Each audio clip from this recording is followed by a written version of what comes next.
नमस्कार विद्यार्थी मित्रो, महा TET 2024 पेपर 1 या अनुषंगाने आपण परिसर अभ्यास या घटकाचे प्रश्न पाहणार आहोत. आपण जर परीक्षा देण्यास इच्छुक असाल तर हा व्हिडिओ खास आपल्यासाठी. तत्पूर्वी आपण जर आमच्या चॅनलवरती नवीन असाल तर कृपया चॅनलला सबस्क्राईब करा. तसेच व्हिडिओ आवडल्यास नक्कीच मित्रपरिवारामध्ये शेअर करा. एक दस्ता म्हणजे किती कागद? तर एका दस्त्यात किती कागद येतात असा हा पहिला प्रश्न. 12 कागद, 24 कागद, 144 यापैकी नाही असे आपले पर्याय आहेत. उत्तर आहे पर्याय 2 24 कागद. तर लक्षात घ्या, 12 कागद म्हणजे 1 डझन, 24 कागद म्हणजेच एक दस्ता आणि 144 कागद म्हणजेच एक ग्रोस. तर अशा प्रकारे आपण कागदांना एककामध्ये मोजतो. पुढचा प्रश्न, सायकलचे पॅडल फिरवण्यासाठी कोणत्या बलाची गरज असते? स्नायुबल, यांत्रिक बल, गुरुत्वीय बल यापैकी नाही. तर स्नायुबल हे करेक्ट उत्तर होय. आपल्या स्नायूद्वारे आपण पॅडल फिरवत असतो म्हणून स्नायुबलाचा वापर होतो. यांत्रिक बल यंत्राद्वारे तयार केलेलं बल. त्यानंतर गुरुत्वीय बल हे पृथ्वीद्वारे जे आकर्षण केलं जातं, पृथ्वी आकर्षित करते, त्याला आपण गुरुत्वीय बल असं म्हणतो. फिरते टर्बाईन हे कोणत्या ऊर्जेचे उदाहरण आहे? स्थितीज ऊर्जा, गतीज ऊर्जा, रासायनिक ऊर्जा. तर विद्यार्थी मित्रो, फिरते टर्बाईन हे गतीज ऊर्जेचं उदाहरण आहे. तर डॅममध्ये किंवा तळ्यामध्ये साठलेलं जे पाणी आहे तर ते स्थितीज ऊर्जेचं उदाहरण आहे. जेव्हा पाणी डॅममधून सोडलं जातं त्यावेळेस ते गतीज ऊर्जेत रूपांतरित होतं. त्यानंतर रासायनिक ऊर्जा ही आपल्याला बॅटरीमध्ये साठवलेली पाहायला मिळते, जी की बॅटरी आपण नंतर वापरतो. व्हिडिओ आवडत असल्यास नक्कीच लाईक करा. तसेच मित्रपरिवारामध्ये शेअर करण्यास विसरू नका. आयन निर्मिती प्रक्रियेस काय म्हणतात? आयनीभवन. तर विद्यार्थी मित्रो, आयनीभवन ज्याला इंग्रजीमध्ये आपण आयोनायझेशन असं म्हणतो, म्हणजेच फॉर्मेशन ऑफ आयन.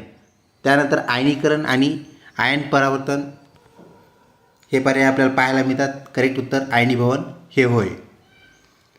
त्यानंतर द्रव व वायू पदार्थात उष्णतेचे वहन कोणत्या पद्धतीने होते? 1 प्रारण, 2 संक्रमण, 3 अधिग्रहण, 4 यापैकी नाही. तर ऑप्शन 1 प्राहन हे आपलं करेक्ट उत्तर होय. तर प्रारण पद्धतीने उष्णतेचे वहन आपल्याला द्रव व वायू पदार्थात झालेले पाहायला मिळते. कारण आहे, द्रव व वायू पदार्थाचे जे कण असतात ते एकमेकापासून काय असतात? दूर अंतरावर असतात. तसेच आपल्याला माहीत आहे, स्थायू पदार्थाचे जे कण असतात ते काय असतात? एकदम चिटकून असतात किंवा खेटून असतात आणि त्यांचं एक विशिष्ट रचना सूत्र आपल्याला असलेलं पाहायला भेटतं, म्हणजेच ते एकमेकांना कण चिटकलेले असतात. पुढचा प्रश्न, पवन ऊर्जा हा ऊर्जेचा कोणता प्रकार आहे? 1 अनवकरणीय स्रोत, 2 नवकरणीय स्रोत, 3 1 किंवा 2, 4 यापैकी नाही. तर विद्यार्थी मित्रो, हा नवकरणीय स्रोत आहे, म्हणजे जो स्रोत कधीही संपत नाही, कंटिन्यू आपण त्याला वापरू शकतो. पवन ऊर्जा म्हणजेच वाइंड एनर्जी ती आपल्याला हवेपासून मिळत असते. ऑप्शन 2 करेक्ट उत्तर होय. पुढचा प्रश्न, जीवाश्म इंधन ऊर्जेच्या कोणत्या प्रकारचा स्रोत होय? तर नवीकरणीय, अनवीकरणीय. विद्यार्थी मित्रो, जीवाश्म इंधन जे आहे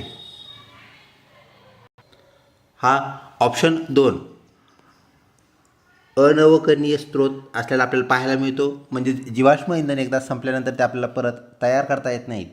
तर यामध्ये असणारे पेट्रोकेमिकल्स आपल्या परिचयाचे आहेत. पेट्रोल, डिझेल, केरोसिन हे जीवाश्म इंधने आहेत. तर ते अनवकरणीय स्रोत आहेत. संपले की संपले. पुढचा प्रश्न, प्राणी व वनस्पती हे कोणत्या प्रकारचे ऊर्जा स्रोत आहेत? नवकरणीय, अनवकरणीय, 1 किंवा 2 आणि 3 यापैकी 4 यापैकी नाही. विद्यार्थी मित्रो, ऑप्शन 1 जो आहे नवकरणीय, म्हणजेच प्राणी व वनस्पती याची वारंवार निर्मिती केली जाऊ शकते, त्यांचं पुनर्जनन केलं जाऊ शकतं. त्यामुळे ऑप्शन 1 नवकरणीय स्रोतामध्ये आपल्याला प्राणी, वनस्पती हे असलेले पाहायला मिळतात. पुढचा प्रश्न, दुधातील स्निग्धता मोजण्याचे यंत्र कोणते? 1 लॅक्टोमीटर, 2 बॅरोमीटर, 3 ॲमीटर, 4 यापैकी नाही. विद्यार्थी मित्रो, लॅक्टोमीटर हे दुधातील स्निग्धता मोजण्याचे यंत्र होय, ज्याला आपण डिग्री लावणे असंही म्हणतो. तर लॅक्टोमीटर दुधातील स्निग्धता मोजत असते. तसेच लॅक्टोजन नावाचे हार्मोन आपल्याला माहीत आहे, ते दुधाशी निगडीत असलेलं हार्मोन प्रोटीन होय. त्यानंतर पुढचा प्रश्न, तापमान मोजण्याचे यंत्र कोणते? याचे ऑप्शन्स आपण पाहूया. तापमान मोजण्याचे यंत्र कोणते? ऑप्शन 1 तापमापी, 2 बॅरोमीटर, 3 ॲमीटर आणि 4 यापैकी नाही. विद्यार्थी मित्रो, तापमापी ज्याला आपण काय म्हणत असतो तर थर्मोमीटर या यंत्राद्वारे आपण तापमान मोजत असतो. त्यानंतर बॅरोमीटर व ॲमीटर हे जे घटक आहेत हे आपल्या तापमान मापीशी निगडीत नसलेले होय. ज्या बॅरोमीटरने आपण वातावरणाचा दाब म्हणजेच ॲटमॉस्फिअरिक प्रेशर मोजतो, त्यानंतर ॲमीटरने आपण करंट मोजत असतो. पुढचा प्रश्न, वातावरणीय दाब मोजण्यासाठी कोणते यंत्र वापरतात? ऑडिओमीटर, बॅरोमीटर, ॲमीटर यापैकी नाही. तर बॅरोमीटर या यंत्राद्वारे आपण वातावरणाचा दाब मोजत असतो, ॲटमॉस्फिअरचा दाब मोजत असतो. पुढचा प्रश्न, कोणत्या यंत्राने समुद्राची खोली मोजता येते? 1 ऑडिओमीटरने, 2 फॅथोमीटरने, 3 ॲमीटरने आणि 4 यापैकी नाही. तर ऑप्शन 2 फॅथोमीटर करेक्ट उत्तर होय. समुद्राची खोली मोजण्याचे एकक कोणते? तर आपल्याला इथे युनिट विचारला आहे. ऑप्शन 1 फॅथम हे करेक्ट उत्तर होय. तर न्यूटनमध्ये आपण बल मोजत असतो. जूल हे ऊर्जेचं एकक आहे आणि केल्विन हे उष्णतेचं एकक आपल्याला पाहायला मिळतं. त्यानंतर ध्वनीचे तीव्रता मोजण्याचे यंत्र कोणते? तर ध्वनीची जी तीव्रता आहे ती मोजण्याचे यंत्र कोणतं? ऑडिओमीटर, स्टेथोस्कोप, ॲमीटर यापैकी नाही. तर आपण जे ऑडिओ गाणे ऐकत असतो, ऑडिओ सॉंग्स, MP3 सॉंग्स आपण ज्याला म्हणतो, म्हणजे त्यावरून ऑडिओ, तर ऑडिओवरून ऑडिओमीटर ही गोष्ट आपण लक्षात ठेवा, जी की आपल्याला काय करते? ध्वनीची तीव्रता मोजण्याचं काम आपलं ऑडिओमीटर करतं. पुढचा प्रश्न, गव्हाचे शास्त्रीय नाव काय आहे? 1 पायझम सटायवम, 2 ट्रिटिकम ॲस्टिवम, 3 स्वर्गम ॲक्टिवम आणि 4 यापैकी नाही.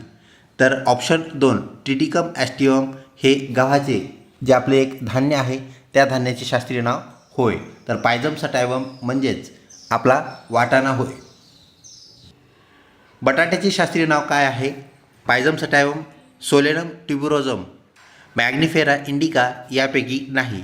तर विद्यार्थी मित्रो, सोलेनम ट्युबरोजम आपल्याला माहीत आहे बटाटं हे कंद आहे, मूळ आहे आणि ट्यूब तर ते जमिनीखाली येणारं ट्यूब, यावरून आपण लक्षात ठेवावं सोलेनम ट्युबरोजम हे बटाट्याचे शास्त्रीय नाव होय. तर मॅग्निफेरा इंडिका हे आंब्याचे शास्त्रीय नाव आहे, हेही आपण विसरू नये. कोणत्या जीवनसत्वाच्या अनियमितपणाने म्हणजेच जीवनसत्व आपल्या खाण्यामध्ये आहारामध्ये अनियमित असल्यामुळे केस गळती समस्या उद्भवते? ऑप्शन 1 ड जीवनसत्व, 2 क जीवनसत्व, 3 अ जीवनसत्व आणि 4 के जीवनसत्व.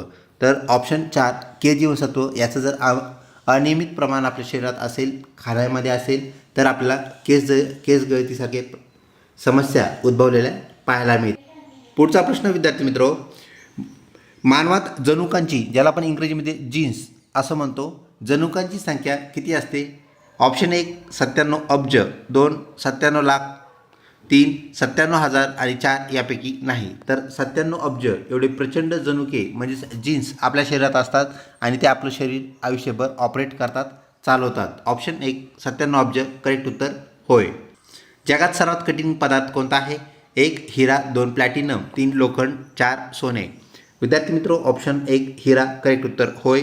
जरी आपल्याला इथं पर्यायाला हायलाईट केलं असेल तरी आपण बाकीचे ऑप्शनही कन्क्ल्यूड करत आहोत, त्यांचंही डिस्क्रिप्शन करत आहोत. प्लॅटिनम हा जगातील सर्वात महाग धातू आहे. त्यानंतर सोने हा आपण दागिने बनवण्यासाठी वापरण्यात येणारा एक मौल्यवान व कामाचा किंवा जास्तीत जास्त उपयोगी असणारा धातू आहे. तसेच लोखंड हाही आपल्याला बहुउपयोगी असलेला धातू पाहायला मिळतो. तर हिरा हा जगातील सर्वात कठीण पदार्थ होय, ही बाब आपण लक्षात ठेवा. पुढचा प्रश्न, जगात सर्वात कठीण धातू कोणता? आपण मागाशी जो प्रश्न पाहिला कठीण पदार्थ कोणता, जो की हिरा होता, तर आता कठीण धातू प्लॅटिनम हा होय. त्यामुळे प्लॅटिनम या धातूला सोन्यापेक्षाही जास्त किंमत आहे, ही गोष्ट आपण लक्षात ठेवा. तर प्लॅटिनम करेक्ट उत्तर होय, जगातील सर्वात कठीण धातू. त्यानंतर सर्वोत्तम कोळसा कोणत्या प्रकारचा असतो? 1 बिटुमिनस, 2 पीठ, 3 अँथ्रासाइट, 4 यापैकी नाही. विद्यार्थी मित्रो, ऑप्शन 3 अँथ्रासाइट नावाचा जो कोळसा असतो तो आपल्याला सर्वोत्तम कोळसा असल्याला पाहायला मिळतो. तर कोळशामध्ये आपल्याला माहीत आहे कार्बनचं जे प्रमाण असतं ते ज्या कोळशामध्ये सर्वात जास्त आहे तो उत्तम कोळसा आणि सर्वात कमी कार्बनचं प्रमाण असलेला पीठ नावाचा जो कोळशाचा प्रकार असतो तो आपल्याला कमी प्रतीचा कोळसा असलेला पाहायला मिळतो. तसेच विद्यार्थी मित्रो, आपल्या सिमेंटमध्ये जिप्सम नावाचा एक पदार्थ असतो, घटक असतो. तर जिप्सम जितकं जास्त असेल तितकी सिमेंटची किंमत आपल्याला जास्त असलेली पाहायला मिळते आणि जिप्समचं प्रमाण कमी झालं की सिमेंटची किंमतही कमी होते आणि किंमत कमी झाली म्हणजे सिमेंटची प्रतसुद्धा कमी होते. ही बाब आपण लक्षात ठेवावी. तर अँथ्रासाइट सर्वात जास्त कार्बन असलेला सर्वोत्तम कोळसा, पीठ सर्वात कमी कार्बनचं प्रमाण असलेला कमी प्रतीचा असलेला आपल्याला पीठ हा कोळसा पाहायला मिळतो. व्हिडिओ आवडत असल्यास नक्कीच लाईक करा, मित्रपरिवारामध्ये शेअर करा. वजनात सर्वात जड धातू कोणता आहे? तर उत्तर आपण पाहूया. ओस्मिसम, चांदी, लोखंड, सोने. विद्यार्थी मित्रो, ओस्मिसम करेक्ट उत्तर आहे. तर जड धातू याचा अर्थ असा आहे की आपण त्याचा छोटा जरी क्यूब घेतला आणि त्याच आकाराचा जर चांदीचा क्यूब घेतला, लोखंडाचा क्यूब घेतला आणि सोन्याचा क्यूब घेतला तर ह्यामध्ये आपल्याला ओस्मिसम जे आहे त्याचा छोटा क्यूबसुद्धा काय असेल इतर धातूपेक्षा जड आहे. म्हणजेच तो काय करतो, कमी जागेमध्ये जास्त घनता आपल्याला त्याची पाहायला मिळते, जडत्व पाहायला मिळतं. त्यामुळे ओस्मिसम हा जगातील सर्वात जड धातू होय. रक्ताभिसरणास म्हणजेच ब्लड सर्क्युलेशनला किती वेळ लागतो? 1 50 सेकंद, 2 60 सेकंद, 3 22 सेकंद, 4 यापैकी नाही. विद्यार्थी मित्र, ऑप्शन 3 22 सेकंद करेक्ट उत्तर होय. पुढचा प्रश्न, कृत्रिम मानवी हृदय कोणते आहे? तर जराविक 7 हे कृत्रिम मानवी हृदय होय, जे की मानवनिर्मित आहे. त्यानंतर पुढचा प्रश्न, मानवी शरीरात रक्तशुद्धीकरण करणारा अवयव कोणता? म्हणजेच ब्लड फिल्ट्रेशन जे आहे ते कोणत्या ठिकाणी होतं? 1 वृक. विद्यार्थी मित्रो, वृक म्हणजेच किडनी. तर किडनी या ठिकाणी आपल्याला ब्लड फिल्ट्रेशन झालेलं पाहायला भेटतं. हृदय ज्याला आपण हार्ट म्हणतो, तर हार्टमध्ये आपल्याला माहीत आहे हृदय फक्त काय करत असतं तर रक्ताचं पंपिंग करतं, म्हणजेच सर्व अवयवांना रक्त पुरवण्याचं काम करतं. त्यामुळे आपण हृदयाला pumping organ of the human body असंही म्हणतो. फुफ्फुस यामध्ये आपल्याला माहीत आहे ऑक्सिजन रक्तामध्ये मिसळण्याचं काम केलं जातं आणि रक्तातील कार्बन डायऑक्साईड हा शरीरातून बाहेर टाकण्याचं काम केलं जातं. म्हणजेच वृक, किडनी हे शुद्धीकरण करण्याचा कारखाना आपण म्हणूया किंवा अवयव म्हणूया. पुढचा प्रश्न, आरएच फॅक्टर ज्याला आपण म्हणत असतो, आरएच घटकाचा शोध कोणी लावला? लँडस्टेनर, 2 विनर, 3 वेस आणि 4 लँडस्टेनर व विनर. तर ऑप्शन 4 लँडस्टेनर व विनर यांनी रक्तातील आरएच जो फॅक्टर आहे त्याचा शोध लावलेला आहे. तर लँडस्टेनरने रक्तगटाचा शोध लावला, ही गोष्ट आपण या अनुषंगाने लक्षात ठेवावी. कोणत्या रक्तगटास सर्वदाता असे म्हटले जाते? ज्याला आपण युनिव्हर्सल डोनर असं म्हणतो. अ रक्तगट, ब रक्तगट, ओ रक्तगट आणि अ ब ज्याला आपण ए बी रक्तगट असं म्हणूया, ए बी ब्लड ग्रुप म्हणूया. तर ओ रक्तगट जो आहे तो कुणालाही रक्त देऊ शकतो, त्यामुळे आपण त्याला काय म्हणत असतो तर सर्वदाता म्हणजेच युनिव्हर्सल डोनर. कोणत्या रक्तगटास सर्वग्राही म्हटले जाते? म्हणजेच युनिव्हर्सल ॲक्सेप्टर. तर रक्तगट ए, रक्तगट बी, रक्तगट ओ, रक्तगट ए बी म्हणजेच अ ब. तर रक्तगट अ ब जो आहे जो की कॉम्पॅक्ट फॉर्ममध्ये असतो, ब्लड ग्रुप ए बी हा जो आहे आपण याला सर्वग्राही युनिव्हर्सल ॲक्सेप्टर असं म्हणत असतो. तर लक्षात घ्या, ओचं रक्त कोणालाही चालतं, परंतु ओला ज्यावेळेस रक्ताची गरज पडते त्याला फक्त ओचंच रक्त चालतं. युनिव्हर्सल डोनर जो आहे तो फक्त त्याच गटाचं रक्त घेतो, म्हणजे ओ रक्तगटच तो स्वीकारत असतो. ही गोष्ट या अनुषंगाने आपण लक्षात ठेवा. अन्नसाखळीत ऊर्जा संक्रमणाची दिशा कोणती असते? तर उत्पादकाकडून भक्षकाकडे, भक्षकाकडून उत्पादकाकडे, विघटकाकडून भक्षकाकडे आणि यापैकी नाही. विद्यार्थी मित्र, उत्पादक आपल्याला माहीत आहे वनस्पती ज्या आहेत त्या आपल्या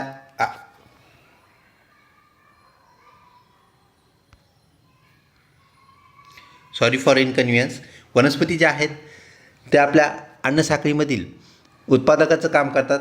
तर प्राथमिक भक्षक, द्वितीय भक्षक, तृतीय किंवा सर्वोच्च भक्षक जे आहेत ते आपल्याला भक्षकाचं काम करताना पाहायला मिळतात.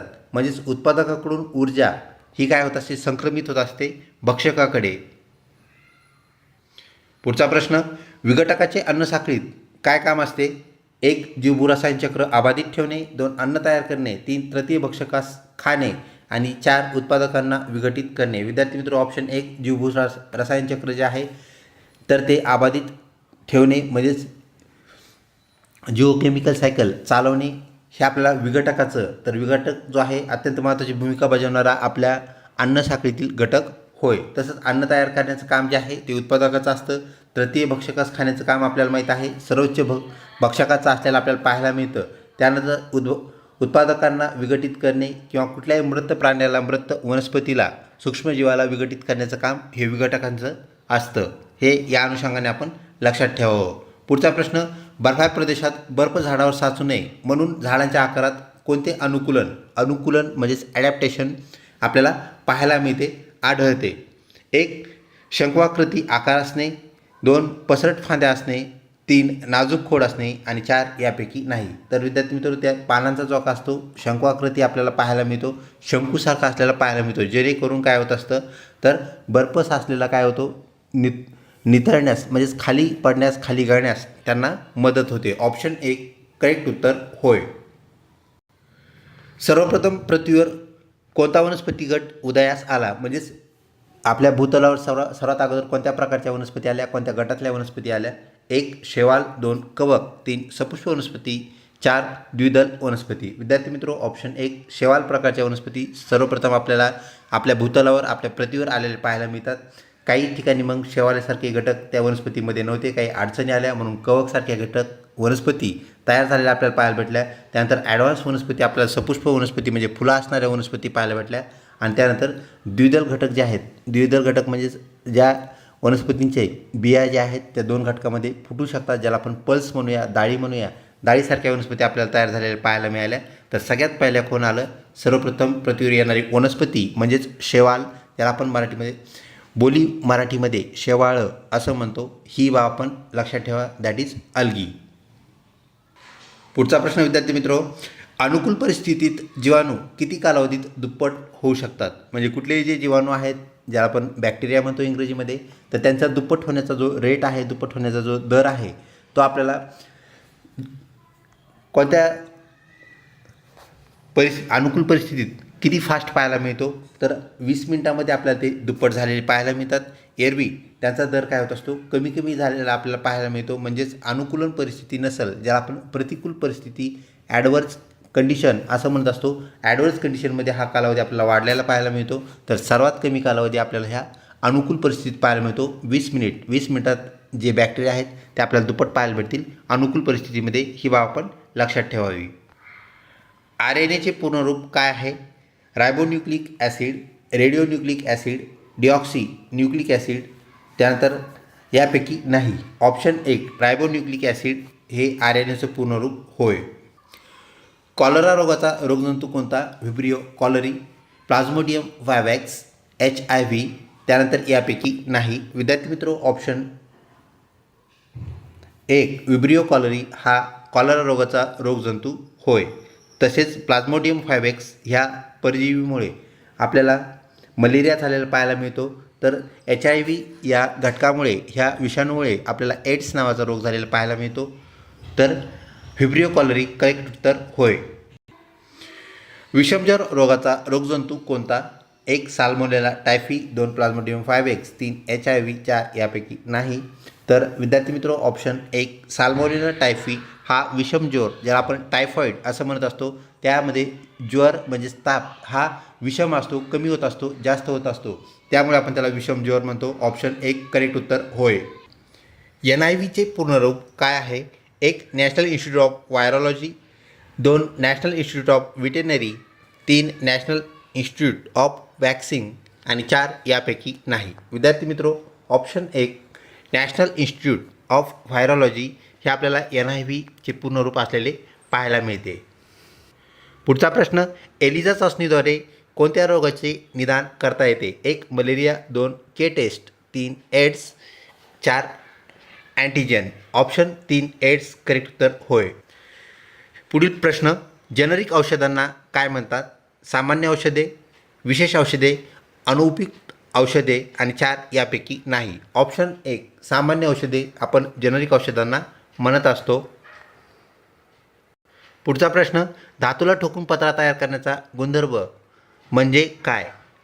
ऑप्शन 1 वर्धनीयता, 2 तन्यता, 3 चकाकी, 4 यापैकी नाही. तर वर्धनीयता लक्षात ठेवा, वर्धनीय म्हणजे वाढवणे, तर त्याचा आकार आपण वाढवत असतो, ठोकून आकार वाढवणे याचा अर्थ वर्धनीयता. हा धातूचा पत्रा तयार करण्याचा गुण, ही आपण बाब लक्षात ठेवावी. पुढचा प्रश्न, धातूला ओढून किंवा ज्याला आपण ताणून असं म्हणतो, धातूला ओढून त्यापासून तार तयार करण्याच्या गुणधर्माला काय म्हणतात? तार तयार करण्याचा गुणधर्म, ऑप्शन 1 वर्धनीयता, 2 तन्यता, 3 चकाकी, 4 यापैकी नाही. तर ऑप्शन 2 तन्यता. तन्यतावरून लक्षात घ्यावे की ताणणे किंवा ओढणे त्यामुळे तार तयार होते. तर तन्यता करेक्ट उत्तर होय. धातूची इलेक्ट्रॉन देवाणघेवाणीची प्रवृत्ती काय असते? म्हणजे इलेक्ट्रॉन देवाणघेवाण प्रवृत्तीमध्ये धातू कोणती भूमिका बजावतात असा हा प्रश्न. 1 इलेक्ट्रॉन देण्याची भूमिका, 2 इलेक्ट्रॉन घेण्याची भूमिका, 3 कधीकधी इलेक्ट्रॉन घेणे तर कधीकधी देणे अशी दुहेरी भूमिका, आणि 4 यापैकी नाही. विद्यार्थी मित्र, ऑप्शन 1 इलेक्ट्रॉन देणे हा आपल्याला जो गुण आहे धातूंचा पाहायला मिळतो, तो इलेक्ट्रॉन दिला की त्याच्यावरती धनप्रभार आपल्याला अणुवरती आलेला पाहायला मिळतो. इलेक्ट्रॉन घेण्याचं जे प्रवृत्ती आहे ती प्रवृत्ती कोणाची आहे? तर ती अधातूची आहे. ही गोष्ट आपण लक्षात ठेवा. अधातूची पद्धती आपल्याला इलेक्ट्रॉन घेण्याची पाहायला मिळते. काही घटक असे आहेत, काही मूलद्रव्ये आपल्याला असे पाहायला भेटतात, ते कधीकधी इलेक्ट्रॉन घेतात तर कधीकधी इलेक्ट्रॉन देतात. ज्या मूलद्रव्यांना आपण काय म्हणत असतो? धातू साधित म्हणजेच मेटॅलॉइड्स. तर कार्बनसारखे घटक, सिलिकॉनसारखे घटक आपल्याला मेटॅलॉइड्स असलेले पाहायला मिळतात. यावरून याही बाबी आपण लक्षात ठेवायच्या आहेत. व्हिडिओ आवडत असल्यास नक्कीच लाईक करा. पुढचा प्रश्न, इलेक्ट्रॉन दिल्यावर मूलद्रव्यावर म्हणजेच एलिमेंटवर कोणता प्रभार म्हणजेच चार्ज वाढतो? 1 ऋणप्रभार, 2 धनप्रभार, 3 धन किंवा ऋणप्रभार, आणि 4 यापैकी नाही. तर विद्यार्थी मित्र, आपल्याला धनप्रभार वाढलेला पाहायला मिळतो. म्हणजे जेव्हा कुठलाही मूलद्रव्य इलेक्ट्रॉन देतो त्याचा धनप्रभार अधिक होतो, वाढतो. महत्त्वपूर्ण प्रश्न, पदार्थाच्या लहान कणास महर्षी कणाद यांनी काय म्हटले होते? 1 परमाणू, 2 अणू, 3 केंद्रकी, 4 यापैकी नाही. विद्यार्थी मित्रो, ऑप्शन 1 परमाणू करेक्ट उत्तर होय, जो की आपला आज अणू म्हणजेच ॲटम म्हणून ओळखला जातो. तर परमाणू हे महर्षी कणाद यांनी दिलेलं त्याला नाव होय. मूलद्रव्याच्या कक्षा कोणत्या इंग्रजी अक्षराने दर्शवतात? तर मूलद्रव्याच्या ज्या कक्षा आहेत त्या कोणत्या अक्षराने आपण दाखवत असतो असा हा प्रश्न. KLMN ही अक्षरे, WXYZ, त्यानंतर PQRS T आणि यापैकी नाही. तर विद्यार्थी मित्रो, KLMN हे 4 अक्षर आपण वापरत असतो, किंवा त्याला अजून एक दुसरी पद्धती आहे, ते अंकाद्वारे सुद्धा आपण दाखवत असतो. ते म्हणजेच कक्षा पहिली, कक्षा दुसरी, कक्षा तिसरी किंवा कक्षा 3 आणि कक्षा 4. म्हणजेच एकतर ते आपण संख्येद्वारे 1 2 3 4 किंवा अक्षराद्वारे KLMN शेल किंवा ज्याला आपण कक्षा म्हणतो, या पद्धती आपल्याला ते मूलद्रव्याच्या कक्षा दाखवता येतात, सांगता येतात. पुढचा प्रश्न, एकसारखे संघटन असणाऱ्या द्रव्याच्या भागास काय म्हणतात? 1 प्रवाहस्था, 2 समांगता, 3 भिन्नता म्हणजेच भिन्न अंगता, आणि त्यानंतर यापैकी नाही. तर विद्यार्थी मित्रो, प्रअवस्था आपण असं म्हणत असतो. ऑप्शन 1 करेक्ट उत्तर होय. पुढचा प्रश्न, ऑक्सिडीकरण व क्षपन एकत्र होणाऱ्या अभिक्रियेस काय म्हणतात? 1 रेडॉक्स अभिक्रिया, 2 ऑक्सिडीकरण अभिक्रिया, 3 क्षपन अभिक्रिया, 4 यापैकी नाही. तर विद्यार्थी मित्रो, ऑक्सिडेशनचं OX आणि रेडॉक्सचं RE, तर रेडॉक्स REDOX अशा प्रकारची जी रिॲक्शन आहे, रिडक्शन ऑक्सिडेशन असे दोन्ही शब्द आलेली रिॲक्शन जी आपल्याला पाहायला मिळते ती म्हणजे रेडॉक्स अभिक्रिया, रेडॉक्स रिॲक्शन होय. ऑप्शन 1 करेक्ट उत्तर होय. पुढचा प्रश्न, औषधात चांदीचा वापर काय म्हणून केला जातो? म्हणजे चांदीचं तत्व कोणतं आहे असा हा प्रश्न. 1 अँटीबायोटिक, 2 उत्तेजक म्हणून, 3 उत्प्रेरक म्हणून, आणि 4 यापैकी नाही. तर विद्यार्थी मित्रो, हळद व चांदी ह्या दोघांचाही वापर आपल्याला सारखा असलेला पाहायला मिळतो, तो म्हणजेच अँटीबायोटिक. पुढचा प्रश्न, उत्प्रेरक म्हणून कोणत्या धातूंचा वापर केला जातो? प्लॅटिनम, पॅलेडियम, 1 व 2 आणि 4 यापैकी नाही. तर विद्यार्थी मित्र, ऑप्शन 3 1 व 2 म्हणजे प्लॅटिनियम आणि पॅलेडियम हे दोन्ही धातू आपण काय करत असतो? उत्प्रेरक, ज्याला आपण कॅटॅलिस्ट असं म्हणतो, त्याचा वापर आपण करत असतो. विद्यार्थी मित्रो, आजच्या प्रश्नावलीमधला शेवटचा प्रश्न, 100% शुद्ध सोने किती कॅरेटचे असते? 1 24, 2 22, 3 18, 4 यापैकी नाही. विद्यार्थी मित्रो, 24 कॅरेटचं सोनं म्हणजेच 100% शुद्ध सोनं होय. जसे जसे कॅरेट कमी होत जातात, आताच आपण एका प्रश्नाअंतर्गत पाहिलं की जिप्समसारखा घटक सिमेंटची क्वालिटी ठरवतो. त्यानंतर कोळशाचा जो मुख्य घटक आहे, त्याचा जो आत्मा आहे तो म्हणजेच कार्बन. तर त्यासारखंच आपल्याला इथं सोन्याचं सुद्धा झालेलं पाहायला मिळतं. आपण जेव्हा म्हणतो सोनं 22 कॅरेटचं आहे, सोनं 20 कॅरेटचं आहे किंवा त्यापेक्षा खालचे कॅरेट्स, तर त्यामध्ये आपण अशुद्धी मिसळलेली असते. त्यामध्ये मग तांबे मोठ्या प्रमाणात आपण तांबे मिसळतो, इतरही घटक आपण त्यामध्ये मिसळत असतो आणि त्यामुळे सोनं काय, त्याची क्वालिटी ज्याला आपण काय म्हणू तर क्वांटिटीसुद्धा, तर सोन्याची क्वांटिटी कमी होते आणि त्याचं पर्सेंटेज आपल्याला घसरलेलं पाहायला मिळतं. म्हणजे 100% शुद्ध सोनं म्हणजे 24 कॅरेट सोनं होय. व्हिडिओ आवडला असल्यास नक्कीच लाईक करा. चॅनलला नसलं सबस्क्राईब केलं तर कृपया सबस्क्राईब करा व मित्रपरिवारामध्ये शेअर करण्यास विसरू नका. परिसर अभ्यास हा घटक आपल्याला अत्यंत महत्त्वपूर्ण आहे आपला TET पेपर 1साठी. तर त्याचा आपण अशाचद्वारे प्रश्नावलीद्वारे काय करूया, अभ्यास करूया, जो की आपल्याला परीक्षेला उपयुक्त ठरेल. लवकरच भेटूया पुढच्या व्हिडिओमध्ये. तोपर्यंत धन्यवाद.